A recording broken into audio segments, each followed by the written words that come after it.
Лидерот на внатрешна македонска револуционерна организација, Демократска партија за македонско национално единство, Христијан Мицкоски од председателката на државата Гордана Силјановска-Давкова го доби мандатот за формирање влада.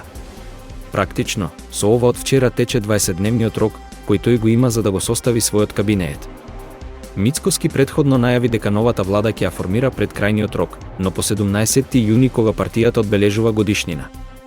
Повикувајќи се на уставните рокови и фактот дека собранискиот спикер Африм Гаши беше избран со 76 гласови, Силјановска-Давкова изрази уверување дека Мицкоски може да формира влада и затоа му го доверува мандатот.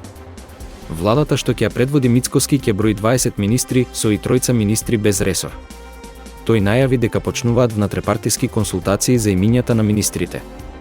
Во говорот тој се осврна и на здравството, посочувајќи дека жално е во 21 век пациентите да го губат својот живот чекајќи по ходниците. Во програмата со која внатрешна македонска револуционерна организација, Демократска партија за македонско национално единство агитираше за глас повеќе, се предвидува дигитализација на здравствениот систем.